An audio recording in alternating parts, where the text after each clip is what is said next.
اللہ وبرکاتہ رب اشرح لی صدری ویسر لی امری واحلل عقدۃ من لسانی یفقهوا قولی رب ادخلنی مدخل صدق واخرجنی مخرج صدق واجعلنی من لدنک سلطانا نصیرا۔ جیسے کہ آپ کے علم میں ہے کہ پہلے خطبے میں ہم تقوی الہی سے متعلق بات چیت کرتے ہیں اور قرآن اور سنت کی روشن میں احکام الہی آپ کے سامنے پیش کیے جاتے ہیں۔ خداوند تعالیٰ نے جہاں کتابیں نازل کیں، انبیاء بھیجے، انسان کو عقل سے نوازا، وہیں کچھ لوگوں کو ماڈل بنا کر بھیجے۔ نماز کا حکم دیا تو ساتھ کچھ لوگ بھیج دیے کہ آپ نے نماز کس طرح پڑھنی اور نماز کا معیار کیا ہے اور کس حالت میں آپ نے کس طرح نماز بجا لانی۔ یعنی آپ نے نماز سے متعلق رول ماڈل لینا ہے تو آل بیت سے بڑھ کر کوئی رول ماڈل نہیں۔ روزے سے متعلق رول ماڈل لینا ہے تو آل بیت سے بڑھ کر کوئی رول ماڈل نہیں، کہ وہ ہستیاں کہ جنہوں نے شہادت کی حالت میں تیروں اور تلواروں کے سائے میں نماز پڑھی۔ اور جب روزے کی بات ہو تو یہ وہ ہستیاں ہیں کہ جنہوں نے روزہ رکھا، افطار کے وقت سائل آیا تو اپنی ضرورت کو مقدم نہیں رکھا، اس کو ترجیح نہیں دی، سائل کو دے دی۔ اگر حج کی بات آتی ہے تو رول ماڈل آپ نے دیکھنا ہے تو امام حسن علیہ السلام نے 25 حج کیے پا پیادہ۔ خدا کے راستے میں خرچ کرنے کا معاملہ آتا ہے تو امام زین العابدین سے بڑھ کر رول ماڈل اس معاملے میں کوئی بھی نہیں، کہ ہر سال جو بھی جمع پونجی ہوتی تھی اس کو اکٹھا کرنے کے بعد غریبوں میں تقسیم کر دیا جاتا، اور رات کی تاریکی میں غریبوں کے محلے میں جا کر کے خود بنفس نفیس چہرے پر نقاب اوڑھ کر کے کھانا ان کو پہنچاتے تھے۔ میں آپ سے پوچھتا ہوں کہ امام زین العابدین کیا پوچھتے تھے کہ تم مسلمان ہو یا مسلمان نہیں ہو؟ پوچھتے تھے کہ تم شیعہ ہو یا سنی ہو؟ نہیں، حتیٰ کوشش یہ ہوتی تھی کہ وہ لینے والا ان کو نہ پہچانے، یہ اس کو نہ پہچانے۔ امام کے ایک صحابی ہے، کہتا ہے کہ میں نے دیکھا کہ امام کے پاس کچھ سامان ہے، اٹھا کر دوڑ رہے، جلدی سے جا رہے۔ میں نے پوچھا مولا آپ کہاں جا رہے ہیں؟ کہا میں سفر پر جا رہا ہوں، اس سامان کو محفوظ جگہ پر رکھنے کے لیے لے جا رہا ہوں جہاں سے ضائع نہ ہو، اور تاکہ مجھے سفر میں یہ سامان کام آئے۔ تو 2-3 دن بعد دوبارہ امام کو دیکھا تو میں نے کہا مولا آپ تو کہہ رہے تھے سفر پہ جانا۔ کہا میری مراد سفر سے مراد تھی اس دنیا سے آخرت کا سفر تھا، اور یہ سامان غریبوں کے لیے لے جا رہا تھا، غریبوں کو دوں گا تو محفوظ ہو جائے گا اور میرے اس آخرت کے سفر میں کام آئے۔ یعنی یہ ہستیاں ہیں رول ماڈل۔ آج ایک حدیث کا انتخاب کیا جو بی بی فاطمہ الزہرا سلام اللہ علیہ کی بارگاہ سے ہے۔ فرماتی ہے نحن وسیلتہ فی خلقہ، ہم خدا کی بارگاہ میں پہنچنے کے لیے وسیلہ ہے۔ اگر کوئی چاہتا ہے کہ اس کی نماز قبول ہو، اس کی حاجت قبول ہو، اس کی عبادت قبول ہو، خدا کی طرف سے اس پر عنایات ہوں، تو اس کو چاہیے کہ ہمارا وسیلہ اختیار کرے، ہمیں جو ہے فالو کرے۔ دیکھیں نا، ہر جگہ پہنچنے کے لیے وسیلہ ہوتی ہے، وسیلے کی ضرورت ہوتی ہے۔ ہر آدمی کی ہر جگہ پہنچ نہیں ہوتی۔ وجہ اس کی یہ ہے کہ ہر کام آدمی خود نہیں کر سکتا، کیونکہ اتنا ٹائم نہیں انسان کے سارے کام خود کر سکے۔ ایک آدمی کا ہوتا ہے پیشہ، لیکن وہ خود ایک پیشہ رکھتا ہے، کئی پیشوں کا محتاج ہے۔ مثال کے طور پر وہ ایک ٹیکسی چلاتا ہے، وہ نائی کا محتاج ہے، وہ ڈاکٹر کا محتاج ہے، فزیوتھراپسٹ کا محتاج ہے، ڈینٹسٹ کا وہ محتاج ہے، دکاندار کا وہ محتاج ہے، مکینک کا وہ محتاج ہے۔ یعنی ایک آدمی کئی چیزوں کا محتاج ہے، یعنی دوسرے کام حاصل کرنے کے لیے اس کو وسیلے کی ضرورت ہے۔ دینی میدان میں بھی انسان گناہگار ہے، خطا کار ہے، اس کو دعا کے قبول کرانے کے لیے ایک وسیلے کی ضرورت ہے. میں گناہ گار ہوں، میں خطا کار ہوں، میں نے غلطی کی خدایا، لیکن جس ہستی کا واسطہ دے رہا ہوں اس نے تو کوئی غلطی نہیں کی.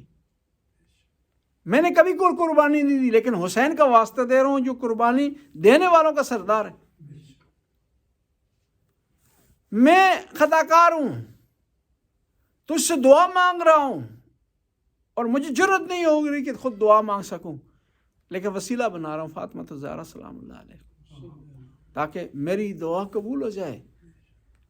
اور پھر وسیلہ عقل سے بھی ہے، اور خود قرآن نے کہہ دیا وابتغوا علیہ الوسیلہ، میری طرف آنے کے لیے وسیلہ تلاش کرو. لیکن وسیلہ ایسا ہونا چاہیے، یہ نہ ہو کہ وسیلہ خود محتاج ہو، جی خود گناہ گار ہو، خود تھکا ہوا ہو، یعنی اس کا کوئی اپنی حالت صحیح نہ ہو. دیکھیں نا، آپ کسی سے پیسے مانگتے ہیں تو اس کے پاس ہوں گے تو آپ کو دے گا نا. ایک آدمی خود ان پڑھ ہے، خود نالائق ہے، خود اس کو کچھ نہیں آتا، آپ کو کیا سکھائے گا؟ وسیلہ بھی وہ ہستیاں بن سکتی ہیں کہ جو خدا کی بارگاہ میں محبوب ہیں، وجیہاً عند اللہ ہے، خدا کے ہاں ان کی آبرو ہے، مقام ہے، منزلت ہے. اور پھر وسیلہ جب لاتے ہیں نا تو وسیلہ صحیح ہو تو بخشش کا سامان فراہم ہو جاتا ہے. نحن وسیلتہ فی خلقہ، ہم اللہ تعالیٰ کا وسیلہ ہیں اس کی مخلوق میں. وَنَحْنُ خَاصَّتُهُ، ہم خدا کے خاص بندے ہیں. قرآن نے بتا دیا نا، انما یرید اللہ لیذھب عنکم الرجس اہل البیت ویطہرکم تطہیرا. صلوات.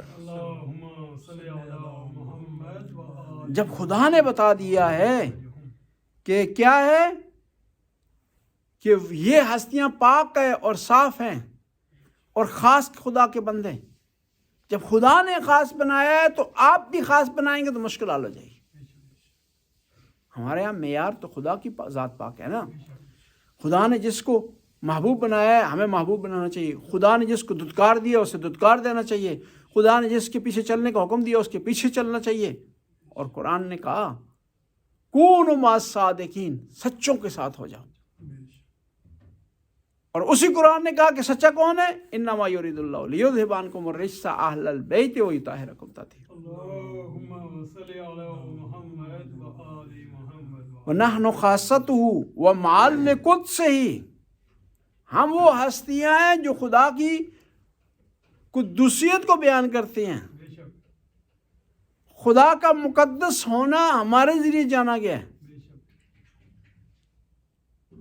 وَنَحْنُ حُجَّتُهُ فِي غَیبَتِهِ، ہم خدا کی حجت ہیں ان لوگوں کے لیے جن کو خدا دکھائی نہیں دیتا. خدا ان کے لیے غائب ہے. یہ دیکھیں نا، یہ چیز معقول بھی ہے. لا تدرک الابصار، خدا کو دیکھا نہیں جا سکتا. لیس کمثلہ شیء، اس کی کوئی مثل نہیں. تو جب اس کو دیکھا نہیں جا سکتا، جب اس کو درک نہیں کیا جا سکتا، جب دیکھا نہیں جا سکے گا تو اس تک پہنچا بھی نہیں جا سکے گا. ڈائریکٹ انسان پہنچ بھی نہیں سکے گا. بس اس ہستیوں سے رابطہ کرنا ضروری ہے کہ جو خدا کے قریب ہیں. امیر المومنین سے ہم تو قرآن میں لکھا ہوا مشہور ہے نا، معروف ہے، اور حدیثوں میں بھی ہے، اجماع ہے، اور تواتر سے ثابت ہے کہ خدا کو نہیں دیکھا جا سکتا. عقل سے بھی ثابت ہے. کیوں خدا کو کیوں نہیں دیکھ سکتے؟ کیونکہ خدا کو جب دیکھیں گے نا تو ایک جگہ پر نظر آئے گا. جو جگہ پر نظر ہو جگہ کا محتاج ہے، اور جو محتاج ہے خدا نہیں ہو سکتا. جو دکھائی دیتا ہے کسی کے شبیہ ہوگا نا تب دکھائی دے گا. انسان کا شبیہ ہوگا، کسی اور چیز کا شبیہ ہوگا. اور جو کسی کا شبیہ ہے وہ کیا ہوتا ہے؟ وہ محتاج ہوتا ہے. اس کو جب دیکھ سکتے ہیں. کسی کا جو شبیہ ہوتا ہے وہ لیس کمثلہ شیء نہیں ہو سکتا. قرآن کہہ رہا ہے کہ کسی کی مثل نہیں. تو بس کیا ہے، کچھ ہستیاں ہونی چاہیے کہ جن کو لوگوں نے دیکھا ہو. کچھ ہستیاں ہونی چاہیے جنہوں نے عبادت کی ہو. کچھ ہستیاں ہونی چاہیے جنہوں نے لوگوں کی حاجت روائی کی. کچھ ہستیاں ہونی چاہیے جنہوں نے معجزے دکھائے، جنہوں نے وہ کام کر دکھائے جو عام لوگ نہیں کر سکتے تھے. بس انہی کو ہم جو وسیلہ بنائیں گے خدا کی بار، وہی ہمارے لیے حجت ہوں گے، وہی ہمارے لیے دلیل ہوں گے. اور ائمہ اطہار علیہ السلام کی بزرگی اور برتری اور مقام اور فضیلت کے لیے سب سے بڑی دلیل یہ ہے نا کہ انہوں نے کبھی بھی لوگوں کو اپنی طرف نہیں بلایا، اپنے پروردگار کی طرف بلایا۔ دیکھیے نا، اگر چاہتے تو وہ بلاتے، لوگوں نے مان بھی لینا تھا، ان کے نہ چاہتے ہوئے لوگوں نے مانا ہے۔ نصیری کہاں سے بٹکے ہیں، کہاں سے گناہ گار ہوئے ہیں، کہاں سے خطا کار ہوئے ہیں؟ یہ اہل بیت علیہ السلام کی بارگاہ سے معجزے دیکھنے کے بعد۔ ایک دفعہ عبداللہ بن عباس سے امیر المومنین نے سوال کیا کہ کیوں گمراہ ہو رہے ہیں یہ نصیری؟ فرمایا کہ جو چیزیں ہم دیکھتے ہیں آپ سے یہ بھی دیکھتے ہیں، ہم کیونکہ علم رکھتے ہیں، معرفت رکھتے ہیں، اس کو برداشت کر جاتے ہیں، یہ کیونکہ علم نہیں رکھتے، معرفت نہیں رکھتے، اس کو برداشت نہیں کر سکتے۔ اور معرفت ضروری ہے، اس لیے تو پیغمبر فرماتے ہیں یا علی ہلاک فیک رجلان، اے علی تیرے بارے میں 2 قسم کے لوگ ہلاک، مبغض قال جو تجھ سے بغض رکھتا ہے وہ بھی ہلاک ہے، وہ محب غال، اور ایسا محب جو کہ غالی بن جاتا ہے وہ بھی کیا ہے، گناہ گار ہے، وہ بھی تیرے متعلق جو ہے تجھ سے تیرے متعلق ہلاک ہو جائے گا۔ جب انسان معرفت نہیں رکھتا نا، اور حتیٰ معرفت نہ ہو تو محبت بھی انسان کو نقصان پہنچا دیتی۔ ہوا نصیری دشمن نہیں تھے، مخالف نہیں تھے، ظالم نہیں تھے، یزید اور معاویہ کے گروہ سے نہیں تھے، لیکن اس کے باوجود بھی گناہ گار ہو گئے کیونکہ معرفت نہیں رکھتے تھے۔ بس شیعہ ہونے کے لیے بھی معرفت کا ہونا ضروری ہے، تاکہ انسان جو ہے وہ کیا ہو، کنٹرول رکھ سکے۔ وہ جس طرح ہوتا ہے نا، میں اپنی بات کا مثال دیتا ہوں، ہارٹ کو کنٹرول کرنے کے لیے مشین ہوتی ہے، یہ 2 قسم کی مشینیں ہوتی ہیں۔ ایک مشین ہوتی ہے جس کا نام ہے پیس میکر، جو ہارٹ کے ریٹ کو کم ہو تو بڑھاتی ہے۔ ایک مشین ہے جو 2 کام کرتی ہے، کم ہو تو بڑھاتی ہے، زیادہ ہو تو کم کرتی ہے۔ شیعہ کے پاس یہ دوسری مشین ہونی چاہیے، محبت جو غلو کی طرف جا رہی ہو اس کو لا کے کنٹرول کرے، اور جو محبت انسان کو ناسبیت کی طرف، وہابیت کی طرف لے جا رہی ہو اس کو اوپر لائے۔ معاملہ یہاں سے درمیان میں رہے تو تب جو ہے وہ حل ہوگا۔ میں ہمیشہ کہا کرتا ہوں نا، اہل بیت سے محبت کرنے کے 60 اور 100 کے درمیان درجے ہیں۔ 60 سے کم ہوں گے تو آپ ناسبی بن جائیں گے، وہابی بن جائیں گے، 100 سے زیادہ ہوں گے تو غالی بن جائیں گے۔ آپ کوشش کریں یہ 60 اور 100 کے درمیان رہیں۔ اور بعض کا ایسا ہوتا ہے نا، ہم جو ہوتے ہیں 90 پر ہوتے ہیں نا، وہ 60 والوں کی ملامت کرتے ہیں، 60 والے جو ہوتے ہیں وہ 90 والوں کی ملامت کرتے ہیں، اور پھر جو 90 والے ہیں نا وہ 60 والوں کو وہابی کہتے ہیں۔ حالانکہ ایسا نہیں ہے، وہ صحیح ہیں، اپنی استطاعت کے مطابق محبت کر رہے ہیں، اس کا اظہار کر رہے ہیں، اور یہ 90 والے بھی صحیح ہیں، ان کے پاس اتنی استطاعت ہے، اتنی طاقت ہے، اتنا سٹیمنا ہے، اتنی ان میں تڑ ہے کہ دشمن کے سامنے کھڑے ہو سکتے ہیں، کٹنے کے باوجود بھی لبیک یا حسین کہہ رہے ہیں۔ لیکن 60 والے محبت کرتے ہیں، سب کچھ کرتے ہیں، لیکن اتنی تڑ نہیں ہے ان میں کہ گلا کٹوا سکیں، لیکن ہیں وہ بھی محب، ہم ان کو بھی ملامت نہیں کر سکتے۔ اور پرانے زمانے میں بھی ایسا ہوا، قوم کے جو رہنے والے تھے نا شیعہ، ان کو کوفہ والے شیعہ ان کو کہتے تھے وہابی، آج کے ناسبی کہتے تھے، آج کی زبان وہابی کہتے تھے، اور جو قوم والے تھے یہ کوفہ والوں کو غالی کہا کرتے۔ حالانکہ دونوں صحیح ہیں۔ اب جو معرفت والا آدمی ہوتا ہے یہ کہتا ہے یہ بھی صحیح ہے وہ بھی صحیح ہے۔ نہیں، میں آپ سے پوچھتا ہوں نا، آسان سی مثال سے، ایک آدمی ہے فرض نمازیں پڑھتا ہے، واجب نمازیں پڑھتا ہے، صبح کی 2 رکعت، ظہر کی 4، عصر کی 4، مغرب کی 3، عشاء کی 4، یہ ایک آدمی یہ ہے کہ وہ کیا کرتا ہے، تھوڑا سا اضافہ کر لیتا ہے، صبح کے بھی نوافل پڑھ لیتا ہے، مغرب کے نوافل بھی پڑھ لیتا ہے، باقی نہیں پڑھتا۔ ایک آدمی وہ ہے جو فرض بھی پڑھتا ہے، واجب بھی، سارے نوافل پڑھتا ہے، صبح کے بھی پڑھتا ہے، ظہر کے بھی پڑھتا ہے، عصر کے بھی پڑھتا ہے، مغرب کے بھی پڑھتا ہے، عشاء کے بھی پڑھتا ہے۔ ایک آدمی یہ سارے نوافل بھی پڑھتا ہے، فرائض بھی پڑھتا ہے، ساتھ تہجد بھی پڑھتا ہے۔ میری نظر میں وہ جو فرائض پڑھتا ہے وہ بھی صحیح ہے، یہ جو نوافل کم پڑھتا ہے، زیادہ پڑھتا ہے، تہجد، یہ بھی ٹھیک ہے، غلط کسی کو نہیں کہہ سکتے۔ ہاں ان کا مقام زیادہ ہے، ان کا مقام کم ہے، لیکن یہ نہ کہیں کہ آدمی یہ جو نوافل پڑھتا ہے، تہجد پڑھتا ہے، یہ صرف فرائض پڑھتا ہے، جو واجبات پڑھتا ہے، اس کو کہے کہ یہ مسلمان ہی نہیں ہے، یہ شیعہ ہی نہیں ہے، یہ صحیح نہیں ہے، یا یہ اس کو کہنا شروع کر دے کہ یہ بڑا تہجد پڑھتا ہے، یہ بڑا نوافل پڑھتا ہے، یہ تو غالی ہو گئے، یہ صحیح نہیں۔ ہم نے کیا کرنا ہے؟ بیلنس رکھنا ہے، اور پھر اپنا حساب دینا۔ ہر کسی نے، کوئی کسی کی قبر میں نہیں جائے گا، اپنا حساب دے لیں، بڑی بات ہے۔ اور بعض اوقات لوگ کیا کرتے ہیں، کتنے بیوقوف ہوتے ہیں نا، اپنے کاروبار کے بارے میں سوچتے ہی نہیں، کتنا نفع ہوا، کتنا نقصان ہوا، کتنے گاہک آ رہے ہیں، کتنا خرچہ ہو رہا ہے، کتنا میں ٹائم دیتا ہوں، کتنا نقصان ہو رہا ہے، بجائے اپنے حساب کے دوسروں کے جو ہے وہ کاروبار کا رجسٹر کھول کے بیٹھ جاتے ہیں۔ تو یہ بیوقوفی۔ دینی دنیاوی معاملے تو ایسا نہیں کرتے ہیں کہ کسی اور کا، اپنا حساب دیکھتے، دینی معاملے میں شروع کر دیتے ہیں۔ اپنا حساب کھولو، بھائی تم نے کتنی نیکی کی ہے، کتنی نمازیں ابھی تک تمہاری قضا ہوئی ہیں، حج تو نے بجا لایا نہیں لایا، عزاداری کتنی کرتے ہو، ہفتے میں کتنی دفعہ نماز کی باجماعت میں شرکت کرتے ہو، اس کو حساب کرو، نہ کہ دوسرے کسی کے حساب میں جو مداخلت کرو۔ اس کے گناہگار ہونے سے آپ کو نہیں پکڑا جائے گا، ٹھیک ہے جی؟ اس کے نیک ہونے سے آپ کو کوئی فائدہ نہیں ہوگا۔ آپ گناہگار ہوں گے تو آپ پکڑے جائیں گے، آپ نیک ہوں گے تو آپ کو فائدہ، لہٰذا اپنی اس پر فوکس کیا جائے۔ ایک پیاری حدیث ہے، امام نے فرمایا کہ دوسروں کی گمان کی غلطیاں، جن کے بارے میں صرف آپ کو گمان ہے، ان کو نہ اچھالو، اپنی یقینی غلطیوں کو ان کو گنو۔ میں مثال کے ذریعے عرض کروں گا نا، میں نے جو گناہ کیے ہیں نا، وہ یقینی ہے میرے لیے، کیونکہ ان آنکھوں نے کیے، ان ہاتھوں نے کیے، ان زبان نے کیے۔ دوسرے نے گناہ کیے، میرے لیے یقینی نہیں ہے۔ پہلے تو میں نے سنے، حتیٰ اگر دیکھے بھی ہوں تو ممکن ہے میری آنکھوں نے خطا کی ہو، وہ کوئی اور کام کر رہا تھا، میں اس کو گناہ سمجھ رہا تھا۔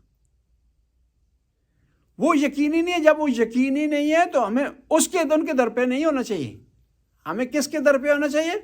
اپنے گناہوں کے در پہ، جو یقینی ہیں ان کا علاج کرنا چاہیے، ان کو برطرف کرنا چاہیے، نہ کہ دوسروں کے گناہوں کے در پہ ہو جائے، ان کو گننا شروع کر دیں، ان کا تذکرہ کرنا شروع کر دیں۔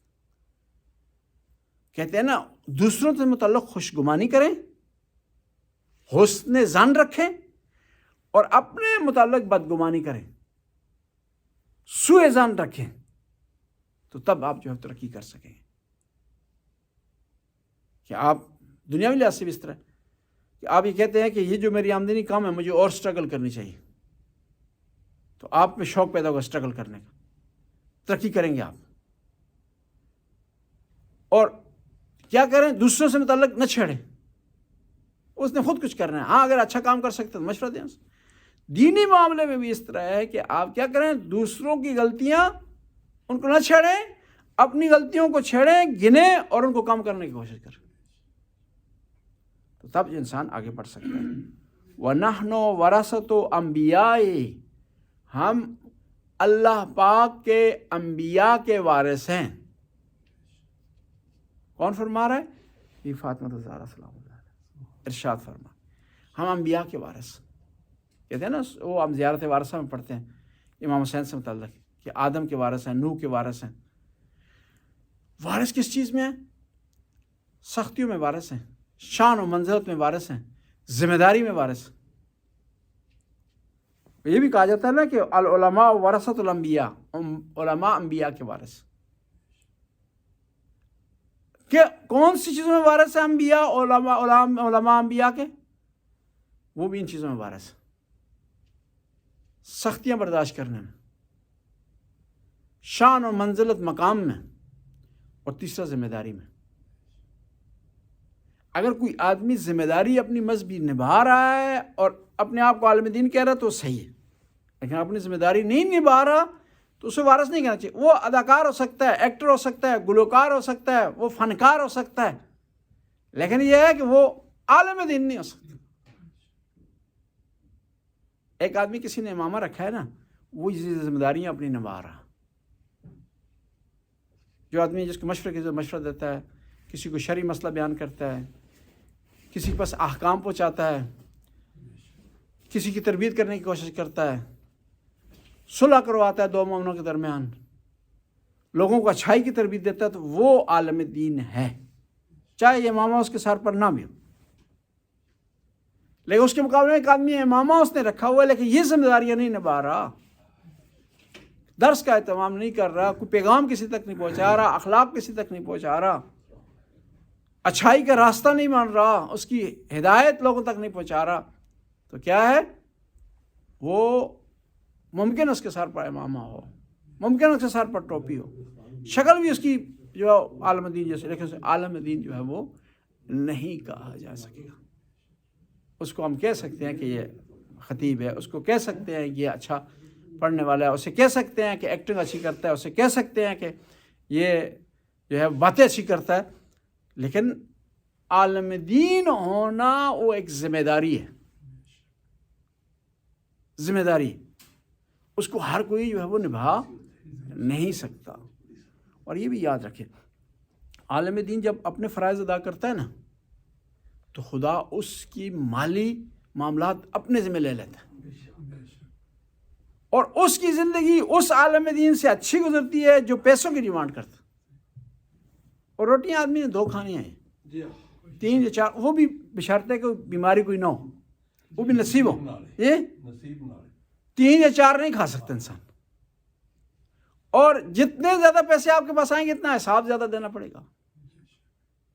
وہ بلول نے کہا نا ایک دفعہ ہارون رشید کو کہ آؤ حساب دیتے ہیں پتہ چلے گا، اس نے توا گرم کیا، اس نے بلول نے، تو بلول ہارون رشید نے کہا تم شروع کرو، بلول توے پر گیا، فوراً سے کہا میری ایک لنگ ہے، یہ میں نے فلاں آدمی سے لی اور فلاں جگہ استعمال کر رہا ہوں، ختم، صاحب نیچے آ گیا۔ کہا ہارون رشید تم ابھی جاؤ، اس نے کہا تو میرے تو 4 گھنٹے لگ جائیں گے، تو میرے تو پاؤں جل جائیں گے وہاں پر۔